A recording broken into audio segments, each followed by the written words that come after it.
Hi, I'm Matthew Barnaby. Today I'm doing the power play break, the place to talk pucks.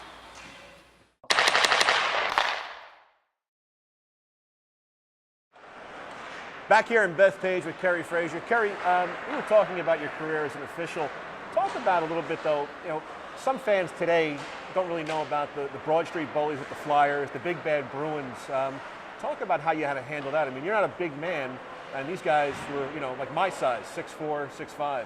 Well, Chris, I developed the adage that I needed to treat disrespect with respect. I needed to be firm, but I needed to be fair. It was about player protection and safety that I felt was my primary job. And in the developing of relationships, I got along great with Bob Clark. Most referees didn't. Clark didn't really like referees. And for some reason, we hit it off. It was about the psychological approach I think you have to take to understand players, communicate with them. Oftentimes, the emotion gets carried away. And I felt that if I could bring the temperature down, bring their emotion down, have a conversation as opposed to a shouting match. It takes two people to have an argument. I would prefer to be the controlling effect, have a positive effect on that, and say, okay, now let's talk. Tell me what it is that you didn't like about that call. Or this is the reason I made that call or didn't make that call. We can agree to disagree, but let's get playing. Clarky, he had a cast with him, Dave Schultz, Celeste, the Hound, yeah, Bob Kelly, Moose DuPont. They were Gary Dornhofer. Dorney. I mean, you go on and on. Ed Van Imp was a big, strong man. He had arms the size of trees, and they intimidated the heck out of everybody. Teams developed the Philadelphia flu going into that building. All of a sudden, as the bus pulled in the ramp, they got sick. So it was very intimidating, and yet, from my playing background and that toughness that I had to develop to survive, I was a fighter, believe it or not, 5 foot nothing, and 120. 100 something soaking wet, right? My first game at junior, I was 120 pounds, and Chris Aarons, who was drafted by the Minnesota North Stars, he was playing for the Kitchener Rangers. I was looking back for a pass, and he stepped up and elbowed me right in the head. I was out on my feet. I staggered back to the bench, and I shook the cobwebs off, and I went, man, that's not ever going to happen again. Next shift out, I picked the biggest guy on the Kitchener team, and I fought him, and I beat him, and I could fight scared better than they could mad, and that's how I felt I needed to survive. Now in the NHL, those guys the enforcers were big in the 70s, and Philadelphia, with Mr. Schneider, who owns the franchise, decided after they got roughed up in a series, this is never going to happen to us again. Right. And they changed the complexion of the league, and it became very much a brawl, almost like roller derby in some cases. I mean, how did you try to control it? Back then, a fight penalty was only 2 minutes long. I mean, it wasn't 5. The thing of it is, when the bench is cleared, 3 guys could not control 18 fighters on each side that were brawling. What you wanted to do was let them get it out of their system. You would try to stay with the original combatants, but if somebody was ganging up on another player or somebody was really taking a beating, you had to get in there for player safety and extricate that fighter from the guy that he was punishing. There were some scary fights that lasted over 20 minutes in brawls, and it's such a helpless feeling as a referee, because my first one that happened was in the International Hockey League as a young referee. I'd never had that experience before. I didn't know what the heck to do. I mean, the bench is cleared, the goalies were fighting. I called 2 minutes for roughing and 2 5-minute fighting penalties, and I forgot about everything else. I got some good advice. Bill Began was the commissioner of the IHL at the time. He was at the game. He took me aside after the game and he said, listen, kid, I know this was your first one, but here's what you have to do if it ever happens again. 1, get the first guy off the bench. Make sure you get the major combatants, the fighters. Get the goalies that leave the crease. So I was taught in that experience, post-experience, how to handle situations when they happen. From that point, I had the tools in the chest, in the toolbox, and I was equipped to handle it. Talk about now, the league makes a lot of drastic changes in the late 70s to try and clean up the game. Right. What impact did Gretzky have coming in when he came in with the Edmonton Oilers? I mean, people don't realize that he almost wound up in Winnipeg Ed Mio and him were on a flight, and they didn't know where they were going, and all of a sudden they wind up in Edmonton. But talk about that transition. Now all of a sudden the game opens up, and it becomes much more of a finesse, much more of a skating and scoring game. Well, you know, Chris, I think even before I get to that part of the answer, the game changed in the brawling end because we had an NBC contract, or ABC at that time, CBS. We had a game of the week.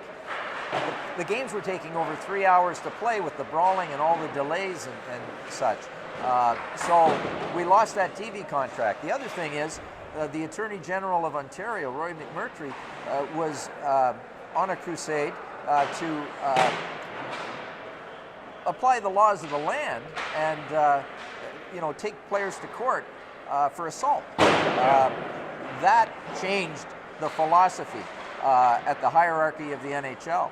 And then along came the skilled players like Gretzky, that international run and gun movement Glenn Sather brought to the Oilers. It actually started with the Winnipeg Jets in the World Hockey with Bobby Holland and the Swedes. Ulf Nilsson and Anders Hedberg. So that was exciting, and it was a change in the game. It was a defining moment in the game. So when the brawling was successful with the Bruins and the Flyers, everybody tried to copy that style. The Montreal Canadiens won with speed and finesse. People would try, and other organizations would copy that for a little bit. And then along came the Oilers. Can't forget Al Arbor and the Islanders. That's what I was going to bring up. We're here on Long Island, and I wanted to talk to you about that. They were the best. That four championships and the discipline. They could play any way that you wanted. They had a blend of speed and skill. They had Bossy and obviously Trottier, but they had the a nucleus, a really good core. They had Clark Gillies that just wanted to play, but if you ever challenged him, look out, he'd destroy you. That's not the guy you want to take No, on. for sure. So they had that blend. They had little Gary Howitt, tough as they come, and you had Billy Smith nice and Chico Resch and all the names list. They had it all. So along come the Oilers and knock off this dynasty of the Islanders with that flowing speed, terrific skill, young guys, played brash. Everybody tried to copy them. That elevated the game to a hook and hold, try and restrain them, contain them, because they're so good, they're so fast. Now, as an official, you go from the brawling now to this finesse game. What rule changes and how did the flow of the game change for you? I mean, did it get a lot quicker and a lot faster? Did you say all of a sudden, oh my gosh, this is totally changed the way I call the game? Well, it did, and you know, there was the let 'em play attitude, an adage that there was only so many things that would be called in a game. I mean, Freddie Shero, when he was coaching the Broad Street Bullies, felt that we can commit a whole bunch of infractions because the refs are only going to call a certain number, and we're good enough that the upside is we're going to intimidate our opponents, we're going to kill off the penalties, and we're going to get a lot of room and be able to play because they're afraid to touch the puck. You know, that mentality had to stop all of a sudden when you get power play given to the Oilers when they've got young Gretzky, Messier, Coffey, Yari Curry, Glenn Anderson. I mean, the list just goes on and on. They can roll two power play lines that are regular lines that are as good as anybody's power play. And then along came Mario Lemieux to back that up and sort of take over at some point from Wayne. The transition at that point in the early 80s, you know, as a young man myself watching the game, was dramatic. Mm-hmm. I mean, the change was instantaneous, and you saw a difference in a style of play. We expanded, though, Chris. That's true. I remember you had and the we 14. Expanded quickly, and then there were players that couldn't. The only way they could win is to cheat.